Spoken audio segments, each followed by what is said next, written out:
A very good afternoon to all of you. आज के इस लेक्चर में हम बात करने वाले हैं right to freedom of religion के रिमेनिंग पोर्शंस की, जिसके अंदर कवर होते हैं article 26, article 27 and article 28। So let's start with these articles in detail. सबसे पहले हम बात करने वाले हैं आर्टिकल 26 की। आर्टिकल 26 की जो हेडलाइन है वो रीड करती है freedom to manage religious affairs. So let's see what this article 26 wanna say. Article 26 के अंदर every religious denomination or any section of it have following rights, यानी यहाँ पर किसी भी religious denomination को या उसके किसी एक section को ये 4 rights provide किए गए हैं और अब हम इन चारों राइट्स को डिटेल में देखने वाले हैं। First among them is to establish and to maintain the institutions. What do you mean by institutions? कोई भी ऐसा इंस्टीट्यूशन जहाँ पर उससे रिलेटेड कोई भी एजुकेशन हो सकता है, इम्पार्ट की जाती हो, या कोई और एक्टिविटीज़ कैरी आउट की जाती हो रिलीजन को लेकर के। तो ऐसे कोई भी इंस्टीट्यूशन को इस्टेब्लिश करना, मेंटेन करना for first is religious purposes and the second one is charitable purposes. यानी कि सबसे पहला राइट आर्टिकल 26 के अंदर रिलीजियस डिनोमिनेशंस को ये दिया गया है कि वो रिलीजियस या तो फिर चैरिटेबल पर्पसेस के लिए कैसी भी इंस्टीट्यूशन को या तो इस्टेब्लिश कर सकते हैं और साथ ही साथ मेंटेन कर सकते हैं। अब इस एक राइट के अंदर ये जो 2 वर्ड्स दिए गए हैं, एस्टैब्लिश एंड मेंटेन करना, इन दोनों को आपको एक साथ रीड करना है। They will have to be read together, यानी कि उस जो इंस्टीट्यूशन को एस्टैब्लिश करेंगे वही उसको मेंटेन भी करेंगे। ये राइट अभी हम आगे चल के क्लैरिफाई करेंगे। जो दूसरा राइट प्रोवाइड किया गया है वो है to manage its own affairs in matters of religion, यानी रिलीजन को ले करके अपने सारे अफेयर्स को मेंटेन करना, अपने सारे मामलात को मेंटेन करना, मैनेज करना उस रिलीजियस डिनोमिनेशन या उस सेक्शन जिसको ये राइट्स अवेलेबल हैं, ये उनकी फंडामेंटल राइट्स के अंदर आएगा। जो थर्ड राइट प्रोवाइड किया गया है वो है to own and to acquire movable and the immovable property, and the last is to such administer such property in accordance with law. यानी कि ये जो दोनों राइट्स हैं ये दोनों साथ साथ चल रहे हैं। प्रॉपर्टी को अक्वायर करना और उन्हें एडमिनिस्टर करना, ये दोनों एक ही साथ रीड किए जाएंगे। और इससे रिलेटेड जब हम इसका क्लैरिफिकेशन देखेंगे, एक्सप्लेनेशन देखेंगे, तो आपको क्लियर हो जाएगा कि क्यों मैंने ये कहा है कि ये दोनों राइट्स साथ साथ चलेंगे। Now the next point which we are going to discuss is what do we mean by this religious denomination, यानी कि religious denomination आखिर है क्या, हम इसके बारे में देखते हैं। या हम कैसे असरटेन करेंगे, कोर्ट्स कैसे ये असरटेन करेंगे कि ये कोई रिलीजियस डिनोमिनेशन है या नहीं, क्या ये पर्टिकुलर फंडामेंटल राइट को क्लेम कर भी सकते हैं या नहीं। तो let's see what this religious denomination actually means. ये जो राइट प्रोवाइड किया गया है आर्टिकल्स 26 के अंदर, बेसिकली ये राइट एक ऑर्गेनाइज्ड बॉडी को दिया जाता है। अब वो ऑर्गेनाइज्ड बॉडी का जो नाम यहाँ पर मेंशन है वो कहा गया है कि it can be a religious denomination. Now let's see what is this religious denomination. It is collection of individuals classed together under the same name, यानी कि ऐसा कोई भी इंडिविजुअल्स का कलेक्शन जो कि एक साथ कलेक्ट किया गया है, क्लास किया गया, जिसको एक क्लासिफिकेशन प्रोवाइड किया गया है under the same name. Generally ये एक रिलीजियस सेक्ट होता है या रिलीजियस बॉडीज होती हैं जिनका अपना एक कॉमन फेथ, एक कॉमन ऑर्गेनाइजेशन होता है और उनके पास उनकी अपनी कुछ डिस्टिंक्टिव वैल्यूज होती हैं, यानी कि basically they are designated by a distinctive values. So these are the characteristic features of being a religious denomination. So please mark और हाईलाइट और अंडरलाइन दीज टर्म्स कि रिलीजियस डिनोमिनेशन एक्चुअली क्या होगा। आपको ये अगर याद रह जाते हैं तो आपको इस आर्टिकल को इलस्ट्रेट करने में कोई भी दिक्कत सामने से नहीं आएगी। So as you have seen कि रिलीजियस डिनोमिनेशन के कैरेक्टरिस्टिक फीचर्स मैंने आपको बताए, तो आर्टिकल 26 के अंदर मेंशन फंडामेंटल राइट को क्लेम करने के लिए किसी भी रिलीजियस डिनोमिनेशन को ये 3 कंडीशंस सेटिस्फाई करनी होंगी, और वो ये हैं। सबसे पहला, it must be a collection of individuals who have a system of beliefs. So you will highlight this term system of beliefs which they regard as a conducive to their spiritual well-being, that is a common faith. यानी कि ऐसा कोई भी individual का collection जिसका अपना system of belief हो और उनका अपना एक कॉमन फेथ हो। जो दूसरा इम्पॉर्टेंट कंडीशन है वो ये है कि it must have a common organisation. Common faith के साथ साथ एक कॉमन ऑर्गेनाइजेशन भी बहुत ज़्यादा नीडेड है for being a religious denomination to be entitled to claim this particular fundamental right under Article 26. The last condition which is required is it must be designated by a distinctive name. Common faith, common organization and distinctive name, ये 3 characteristics या conditions हैं for being a religious denomination. Let's see this case named Brahmachari Siddheshwar Sahai versus State of Bengal. This case is of year 1995. This is famously known as Ramakrishna Mission case. So please remember, अगर आपसे कोई case इस नाम से पूछा जाता है, kindly illustrate the findings in the case of Ramakrishna Mission case. तो आप इससे क्लियर हो जाएंगे कि आपसे पूछा जा रहा है कि ब्रह्मचारी सिद्धेश्वर सहाय के केस में एक्चुअली में क्या रूलिंग सुप्रीम कोर्ट ने प्रोवाइड की थी। सुप्रीम कोर्ट ने यहाँ पर हेल्ड किया था that the followers of Ramakrishna Mission can be regarded as a religious denomination and hence they would therefore be entitled to claim the fundamental rights conferred on them under Article 26 of the Constitution. यानी कि Ramakrishna mission के अंदर जो हमने 3 अभी test देखे, 3 conditions देखी for being a religious denomination, वो तीनों कंडीशंस को वो फुलफिल करते थे। यानी कि वो कलेक्शन ऑफ इंडिविजुअल्स भी था, उनका एक कॉमन बिलीफ भी था, कॉमन फेथ भी था, उनका एक कॉमन ऑर्गेनाइजेशन भी है, और साथ ही साथ उनका एक डिस्टिंक्टिव नेम भी है। इसलिए वो रिलीजियस डिनोमिनेशन की कैटेगरी को बिलोंग करते हैं, वो एक रिलीजियस डिनोमिनेशन कहलाते हैं, and hence they can very well claim the fundamental rights जो आर्टिकल 26 के अंदर प्रोवाइड किए गए हैं। So please have a clarity regarding this case. This is a quite important case law regarding the article 26. अब जो आर्टिकल 26 के introduction में मैंने आपको 4 राइट्स बताए थे, उनमें से सबसे पहला राइट था right to establish and maintain any institution for religious and charitable purposes. तो अब हम इसको इलाबोरेट करेंगे, हम देखेंगे कि आखिर ये कहना क्या चाहते हैं. यहाँ पर जो वर्ड मैंने आपको उसी वक्त बता दिया था, जो एस्टैब्लिश एंड मेंटेन वर्ड है, they must be read together. So please remember, ये दोनों अलग अलग वर्ड्स, इन दोनों ही वर्ड्स को अलग अलग तरीके से अलग अलग रीड नहीं किया जाएगा, इन दोनों वर्ड्स को साथ में रीड किया जाएगा. It is only those institution which a religious denomination establishes which it can claim to maintain. Usually ये उन रिलीजियस इंस्टीट्यूशंस की बात कर रहा है जो किसी रिलीजियस डिनोमिनेशन के द्वारा इस्टेब्लिश किए जाएं, और यही रिलीजियस डिनोमिनेशन जिसने उसको इस्टेब्लिश किया था वही उसको क्लेम कर, उसकी मेंटेनेंस के लिए क्लेम करे. So this is all about that particular institution.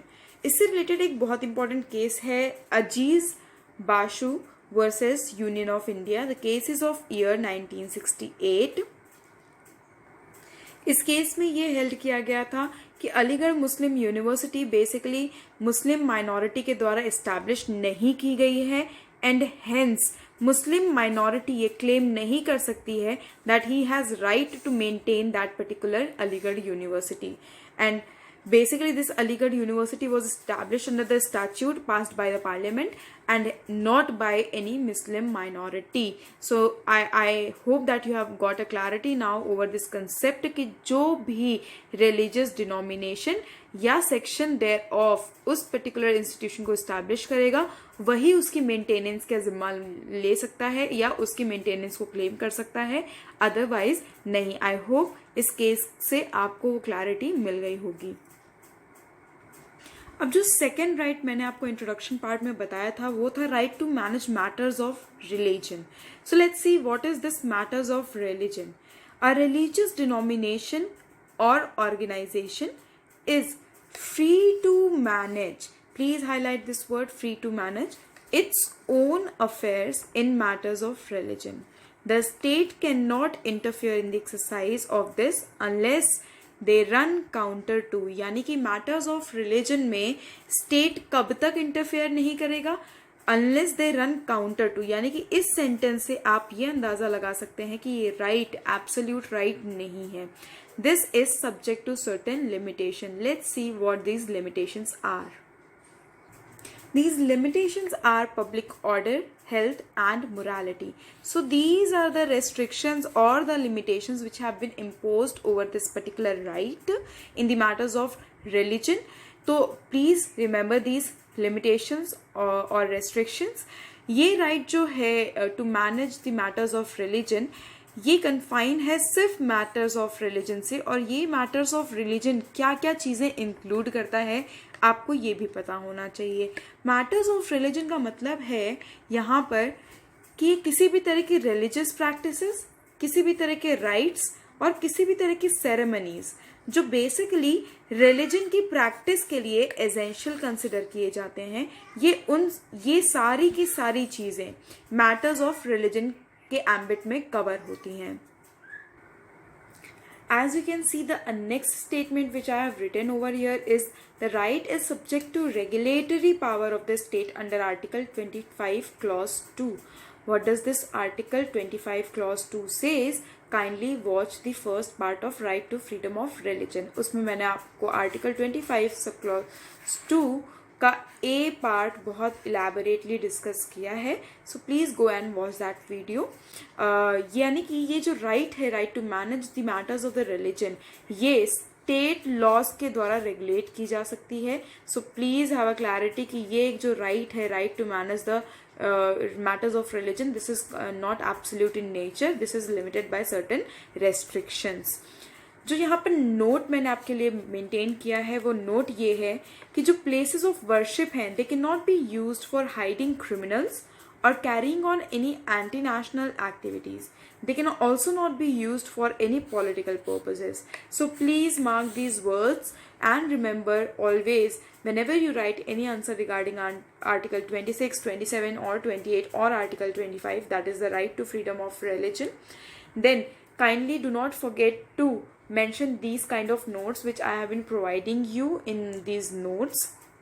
ये नोट जो आप उसमें प्रोवाइड करेंगे ये शो करेगा कि आपने कितने सिंसेरिटी से इस आर्टिकल से रिलेटेड लिटरेचर को पढ़ा है और उसे समझने की कोशिश की है.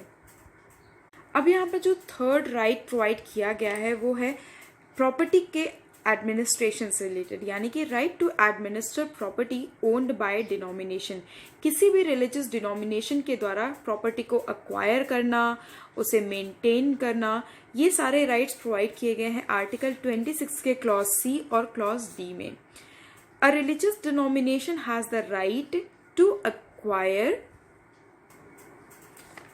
एंड ओन प्रॉपर्टी, यानी प्रॉपर्टी को अक्वायर करना, उसे ओन करना, साथ ही साथ to administer property in accordance with law. ये राइट भी लिमिटेड है और ये सब्जेक्ट है regulatory power of the state under article 25 clause 2 and also any general property law, यानी अगर कोई प्रॉपर्टी लॉ इसके रिलेशन में बनाया गया है या कोई प्रॉपर्टी लॉ के अंदर ऐसे प्रोविजंस हैं जो इस तरह की प्रॉपर्टीज़ के अक्वायरिंग से रिलेटेड राइट्स को रेगुलेट करते हैं, तो उस सिचुएशन में this fundamental right will be subjected to this particular property law also. Clauses C and D do not create any new rights, but they simply protect the continuance of the existing right. What do you mean by this statement? यानी कि जो article C और D के अंदर जो rights provide किए गए हैं religious denominations को, that is प्रॉपर्टी को अक्वायर करना, प्रॉपर्टी को ओन करना या प्रॉपर्टी को एडमिनिस्टर करना, ये कोई नए राइट नहीं क्रिएट करते हैं, बल्कि जो ऑलरेडी प्रोवाइडेड दो राइट्स मैंने आपको इससे पहले बताए उसमें जो रिलीजियस डिनोमिनेशन को राइट प्रोवाइड किए गए हैं उन्हीं राइट्स के प्रोटेक्शन को इंश्योर करने के लिए ये राइट्स भी प्रोवाइड किए गए हैं. So please remember this particular note, and please do not forget to write this note while you are writing an answer on this particular right.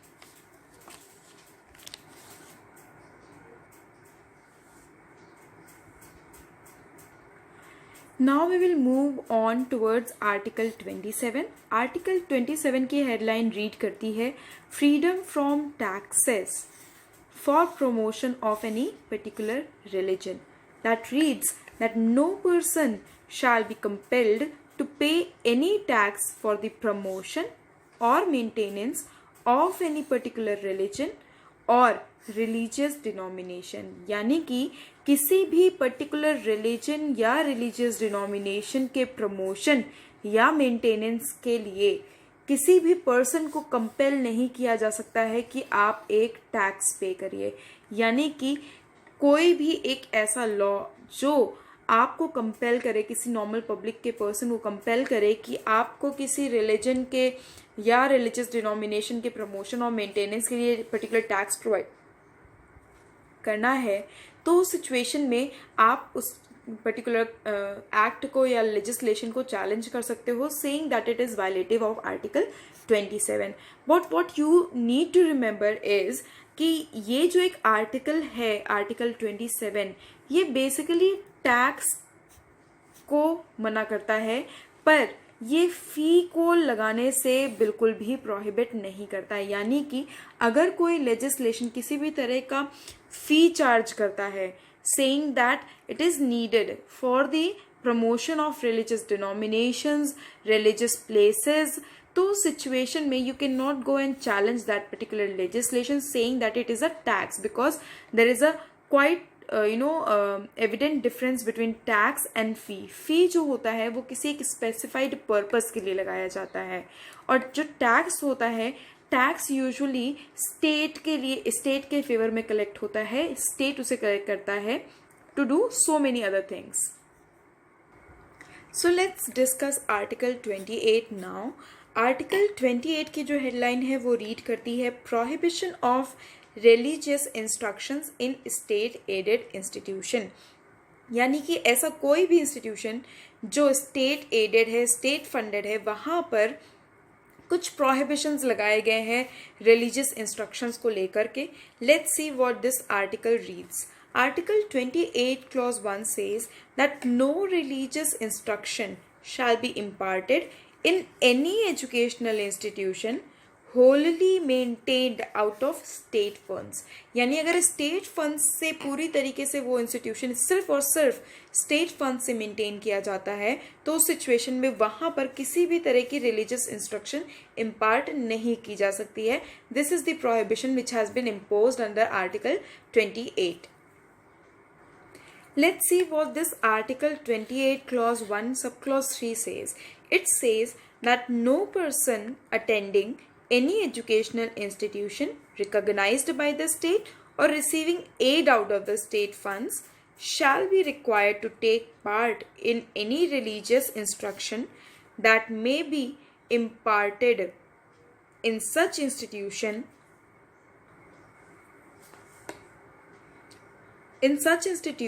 or to attend any religious worship that may be conducted in such institution or to any premises attached thereto unless such person has consented।